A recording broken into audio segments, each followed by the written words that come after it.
जय हिंद दोस्तों, 10 on 10 के इस YouTube चैनल पर एक बार फिर आप सभी का स्वागत है।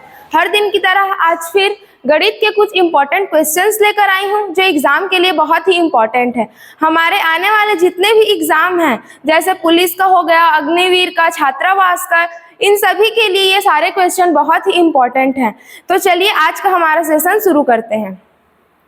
हमारा पहला क्वेश्चन है कि एक्स वाई का पावर a माइनस बी गुणित एक्स वाई का पावर b माइनस सी गुणित एक्स वाई का पावर c माइनस ए। तो इसका हल करना है, इसका मान क्या आएगा पूछा गया है। तो हम जानते हैं कि जब आधार समान हो और गुणा हो रहा हो तो घातांक आपस में जुड़ जाते हैं। ठीक है, तो हम देखते हैं कि इसका जो आधार है इसमें भी एक्स वाई है, इसमें भी है और इसमें भी है। ठीक, तो तीनों का जो आधार है वह समान है और आपस में गुणा भी हो रहा है।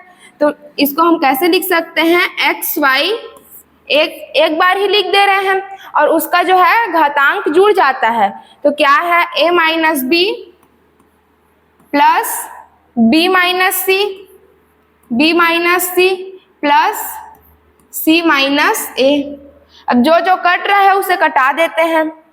यहाँ प्लस a है, माइनस a से कट गया, यह माइनस b है, प्लस b से कट गया, यह माइनस c है, प्लस c से कट गया। तो हमारे पास बचा क्या, एक्स वाई का पावर 0। और हम जानते हैं कि हमेशा अगर 0 आया, किसी का भी घात या पावर उसका 0 आया तो उसका मान कितना हो जाता है, 1। तो इसका सही आंसर रहेगा ऑप्शन सी 1। अगला क्वेश्चन देखते हैं।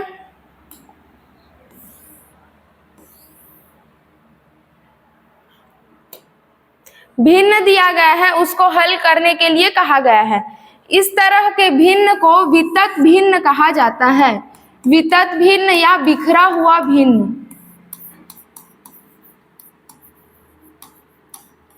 ठीक, इस ऐसे भिन्न को हम नीचे से हल करते हुए जाते हैं। तो सबसे पहले हम हल किसे करेंगे, नीचे वाले साइड को। तो ऊपर का जितना भी है उसको सेम रहने देते हैं।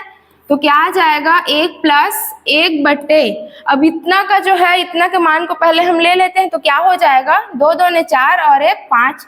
तो इसको हम क्या लिख सकते हैं, 5/2 इतना हो गया। और फिर ये नीचे को हल करेंगे तो क्या हो जाएगा, 1/, अब 5/2 इससे भाग हुआ है तो उसको गुणा में चेंज करेंगे तो ऊपर चला जाएगा। तो इसको हम क्या लिख सकते हैं, 1 प्लस 2/5 इतना हो गया। अब फिर से नीचे को हल करेंगे तो क्या आ जाएगा, 1/5 एकम 5, 5 और 2 7/5, 7/5। अब फिर से 7/5 1 के साथ भाग हुआ है तो हम उसको गुणा में चेंज करेंगे तो क्या हो जाएगा, 5 ऊपर चला जाएगा और 7 नीचे रहेगा। तो 5 एकम 5 और 5/7। तो इसका आंसर क्या आ जाएगा, 5/7। जो ऑप्शन है सी, ऑप्शन सी इसका सही आंसर रहेगा। अगला क्वेश्चन देखते हैं।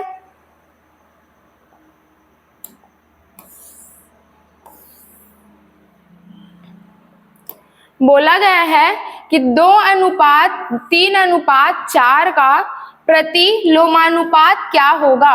प्रतिलोम अर्थात होता क्या है, उल्टा। हमें 2:3:4 का उल्टा ज्ञात करना है। तो हम क्या लिख सकते हैं, 2:3:4 को, इसका प्रतिलोम क्या हो जाएगा, 1/2, इसका प्रतिलोम हो जाएगा 1/3 और 4 का प्रतिलोम हो जाएगा 1/4। हो गया। अब हम क्या करेंगे, इन तीनों का जो है लघुत्तम ले लेते हैं। तो कितना आ जाएगा, 4 तिया 12, इसका लघुत्तम हो जाएगा 12। अब जो लघुत्तम आया है उनको इन तीनों के साथ गुणा कर देते हैं। तो क्या हो जाएगा, 1/2 गुणित 12 अनुपात 1/3 गुणित 12 अनुपात 1/4 गुणित 12। कटा देते हैं तो कितना हो जाएगा, 2 छक्का 12, 3 चौक 12, 4 तिया 12। तो हमारे पास कितना आया, 6:4:3, 6:4:3। तो जो 2:3:4 का प्रतिलोमानुपात है वह है 6:4:3। तो इसका ऑप्शन रहेगा सी, सही आंसर। अगला क्वेश्चन देखते हैं।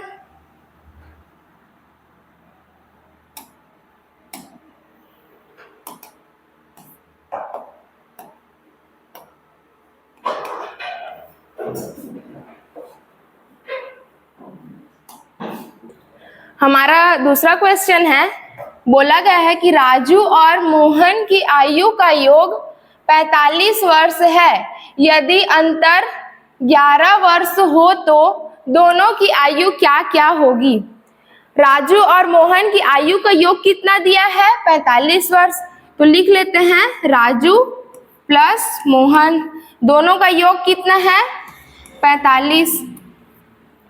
अब क्या बोला गया है कि उन दोनों का अंतर, तो राजू और मोहन की आयु का अंतर कितना है, 11 वर्ष। अब इसमें से हमको एक का पहले निकाल लेते हैं, फिर दूसरे का निकल जाएगा। अब इसमें देखते हैं, मोहन पहले में प्लस है और दूसरे में माइनस है, तो दोनों आपस में कट जाएगा। तो क्या हो जाएगा, ये 2r बराबर कितना हो जाएगा, 5 और 1 6, 4 और 1 5, 56। तो r का मान कितना मिल जाएगा, 56/2, मतलब r का मान हमें मिल गया 28।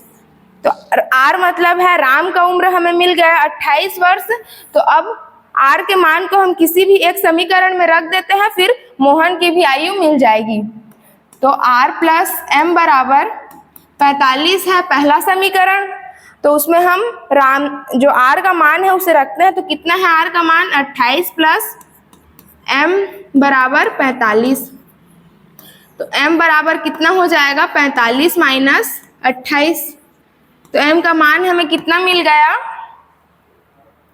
15 में से 8 जाएगा तो कितना बचेगा, 7, और 3 में से 1 जाएगा तो 3 में से 2 जाएगा तो 1। हमें मिल गया राम का उम्र है 28 वर्ष और मोहन का उम्र है 17 वर्ष। तो कौन सा ऑप्शन रहेगा, ऑप्शन सी, 28 और 17। अगला क्वेश्चन देखते हैं।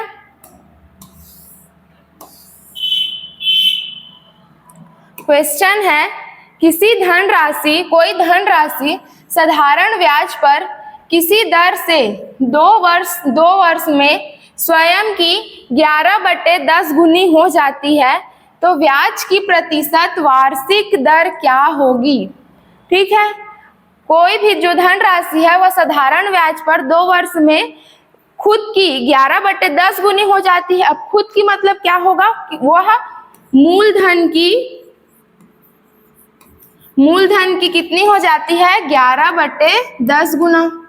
तो क्या होता है, मूलधन और ब्याज को हम जोड़ते हैं तो टोटल जब हम किसी से पैसा लिए रहते हैं उसमें मूलधन और ब्याज को जोड़ते हैं तो हम उसको अदा क्या करते हैं, मिश्र धन।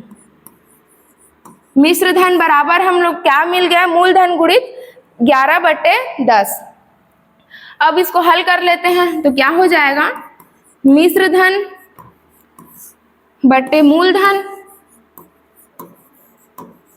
बराबर 11/10। अब हमें मिश्र धन कितना मिल गया, 11, और मूलधन मिल गया 10। तो हम ब्याज निकाल लेते हैं। ब्याज क्या होता है, मिश्र धन में हम मूलधन को घटाते हैं तो ब्याज हो जाता है। तो मिश्र धन कितना है, 11, और मूलधन है 10। तो हमें ब्याज मिल गया 1 रुपए। ब्याज हमें 1 मिल गया। अब क्या बोला है, साधारण ब्याज से, तो साधारण ब्याज का सूत्र लगाते हैं। क्या होता है, साधारण ब्याज बराबर मूलधन गुणित दर गुणित समय बटे 100। अब इसमें ब्याज हमें मिल गया है 1, मूलधन कितना है 10, और दर पूछा गया है तो दर को वैसे ही रहने देते हैं। समय कितना है, 2 वर्ष, और नीचे में 100। जो कटता है उसे कटा देते हैं। 10 दहम 100, 2 पंच 6 10, तो 5 इधर जाएगा तो कितना हो जाएगा, 5% बराबर r। r का मान हमें कितना मिल गया, 5%। तो कौन सा ऑप्शन सही रहेगा, ऑप्शन बी। अगला क्वेश्चन देखते हैं।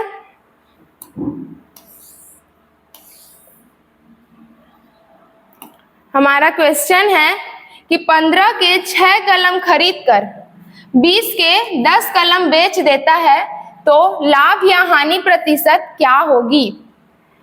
कोई भी इंसान है जो 15 के 6 कलम खरीदता है और 20 के 10 कलम बेच देता है तो उसको लाभ होगी या हानि, उसको ज्ञात करने के लिए कहा गया है। तो हम क्या करेंगे, पहले संख्या लिखेंगे, संख्या है, उसके बाद मूल्य। एक साइड में संख्या लिखें और एक साइड में मूल्य, फिर ऊपर में हम लिखेंगे क्रय मूल्य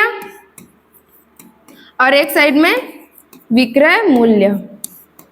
ठीक है, अब क्या बोला है कि 15 के 6 कलम, 15 रुपए के 6 कलम खरीदता है तो 15 रुपए के 6 कलम खरीदता है, हो गया पहला सेंटेंस। अब क्या है, 20 के 10 कलम बेच देता है तो 20 के 10 कलम बेच देता है। अब हम इसको क्या करेंगे,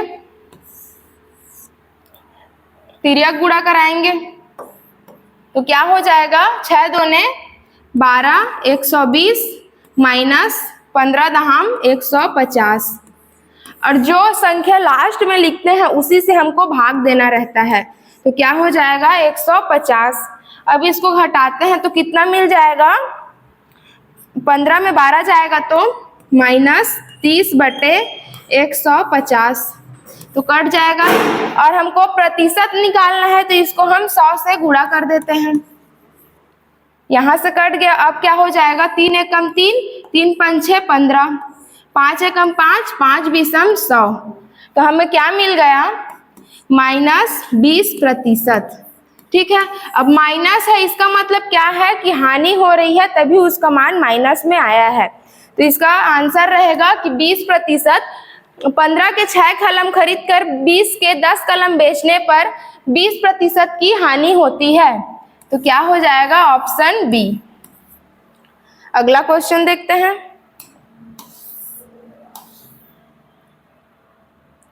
क्वेश्चन है, एक व्यक्ति साइकिल से 150 मीटर की दूरी 25 सेकंड में तय करता है तो उसकी चाल किलोमीटर प्रति घंटे में ज्ञात कीजिए। ठीक है, कोई व्यक्ति है जो 150 मीटर की दूरी को 25 सेकंड में तय कर रहा है, तो हम जानते हैं हमारा सूत्र है चाल बराबर दूरी बटे समय। तो हमारे पास दूरी कितना मिला है, 150 मीटर, और समय कितना है, 25 सेकेंड।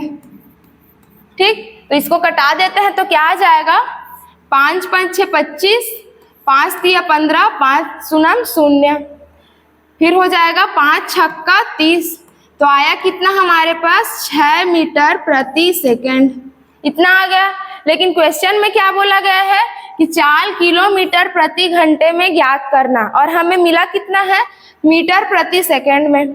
तो अब मीटर प्रति सेकंड को हम किलोमीटर प्रति घंटा में चेंज करने के लिए इसमें 18/5 का गुणा कर देते हैं, तो क्या हो जाएगा, 6 गुणित 18/5, तो कितना हो जाएगा, 18 छक्का 6, 8 छक्का 48 का 8, 108/5, इतना आ गया। अब ये क्या है, 108/5 किलोमीटर प्रति घंटा, यही उसका आंसर रहेगा। इसे चाहे तो और आगे हल कर सकते हैं, लेकिन ऑप्शन के अनुसार 108/5 इसका आंसर रहेगा, ऑप्शन डी। अगला क्वेश्चन देखते हैं।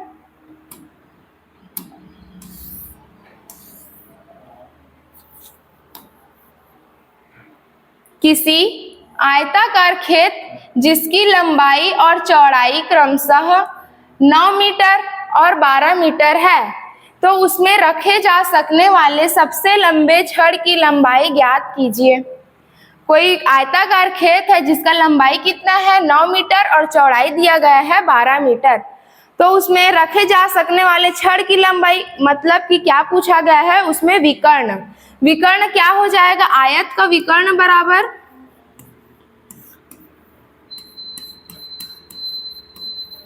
आयत का विकर्ण होता है √ लंबाई का वर्ग प्लस चौड़ाई का वर्ग।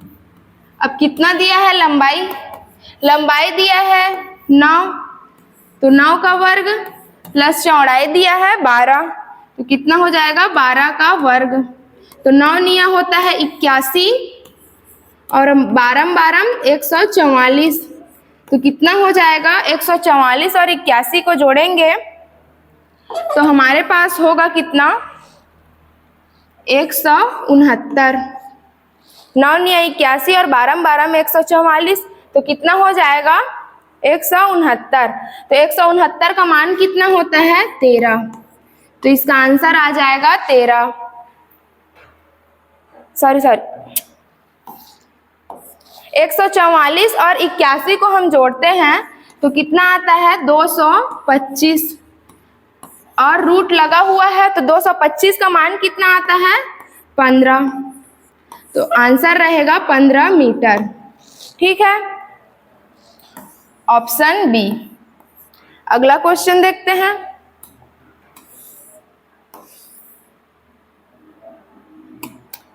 तीन अंकों की वह बड़ी से बड़ी संख्या ज्ञात कीजिए जो 2, 3 और 4 से पूर्णतः विभाजित हो। बोला गया है कि 3 अंकों की बड़ी से बड़ी संख्या हमें ज्ञात करना है जो 2, 3 और 4 से पूर्णतः कट सके। तो सबसे पहले 3 अंकों की बड़ी से बड़ी संख्या क्या हो जाएगी 999। ठीक है, अब बोला क्या गया है 2, 3 और 4 से पूर्णतः विभाजित हो, तो हम सबसे पहले 2, 3 और 4 का लघुत्तम ले लेते हैं। तो कितना आ जाएगा 2, 3 और 4 का जो लघुत्तम लेंगे वो हो जाएगा 12। तो 12 जो ऐसी संख्या होगी जो 2 से भी कटेगी, 3 से भी कटेगी और 4 से भी कटेगी। तो हम तीनों को ना लेकर डायरेक्ट 12 को ले लेंगे। तो 12 से हम भाग देंगे किसको 999 को, तो कितना आ जाएगा 12 8 96।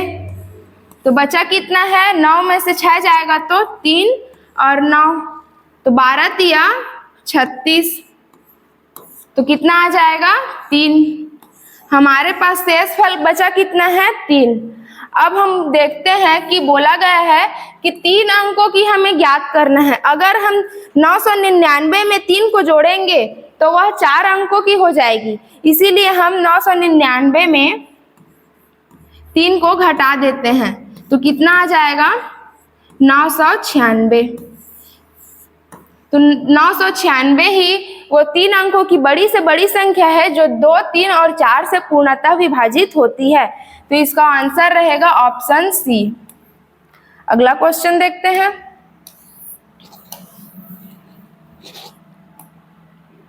यदि A की आय B से 40% अधिक है तथा B की आय C से 20% कम है, तो A अनुपात B अनुपात C का मान क्या होगा पूछा गया है। तो लिख लेते हैं। बोला क्या गया है A की आय B से 40% अधिक है। ठीक है, तो B से 40% अधिक है, मतलब B का हम कितना मान लेते हैं 100 रुपए मान लेते हैं, तो B से 40% ज्यादा है, तो A का कितना हो जाएगा 140। अब इसे कटा देते हैं, 0 से 0 कट जाएगा, 2 सत्ते 14, 2 पंछे 10, तो कितना आ जाएगा 7 अनुपात 5।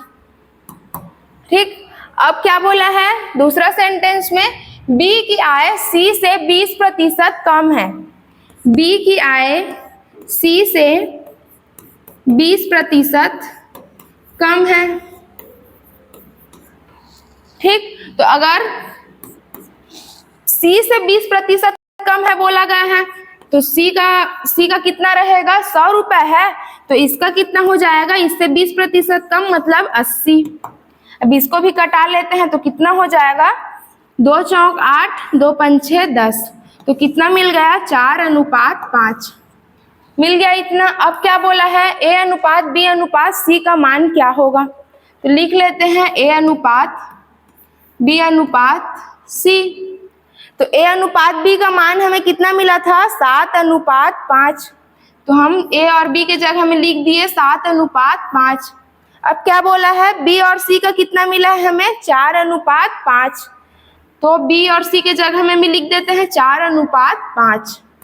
अब देखिए यहाँ भी खाली है और यहाँ भी खाली है, तो 5 जो है अपना सामने का जो खाली स्थान है वो खुद ले लेगा, तो यहाँ भी कितना हो जाएगा 5, और यहाँ 4 है तो इधर भी कितना हो जाएगा 4। इतना हो गया। अब क्या करेंगे, 5 5 6 25, 5 चौक 20, 7 चौक 28। तो हमें A अनुपात B अनुपात C का मान कितना मिल गया, 28:20:25। तो कौन सा ऑप्शन रहेगा, ऑप्शन बी, 28:20:25। अगला क्वेश्चन देखते हैं।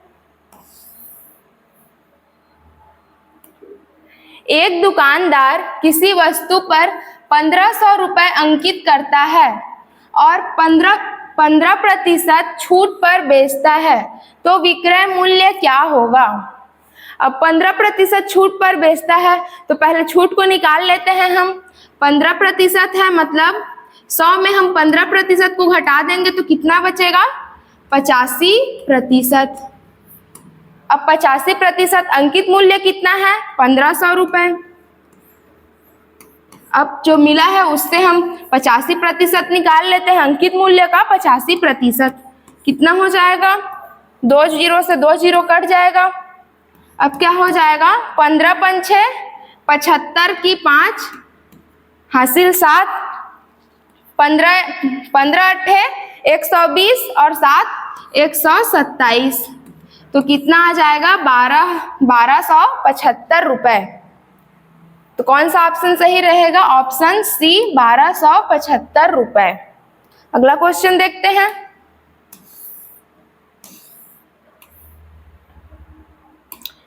15 वस्तु की खरीद पर 5 वस्तु मुफ्त है, तो छूट प्रतिशत क्या होगी। ये वही क्वेश्चन है कि जैसे कि आप कोलगेट ले रहे हो तो उसमें बोला जाता है कि बाय 2 गेट 1 फ्री, बस वही क्वेश्चन है। तो इसमें हमको करना क्या रहता है कि जो वस्तु मुफ्त मिला है उसको हम पहले लिखते हैं। तो मुफ्त कितना मिला है, 5 वस्तु, उसको ऊपर लिखते हैं। उसके बाद टोटल वस्तु की संख्या कितना हो जाएगी, 15 तो हम खरीद रहे हैं, उसमें 5 वस्तु फ्री मिल रही है, तो 15 और 5 हो जाएगा 20। तो 20 वस्तु। अब हमको प्रतिशत निकालना है तो 100 से गुणा कर देते हैं, तो कितना हो जाएगा, 20 5 6 100 और 5 5 6 25। तो हमें 25% की छूट मिल रही है। तो इसका आंसर हो जाएगा ऑप्शन सी। आज का हमारा क्वेश्चन यहीं तक। आई होप कि मेरा वीडियो आप सभी को पसंद आया होगा। तो ज़्यादा से ज़्यादा लाइक करें, सब्सक्राइब करें और शेयर करें।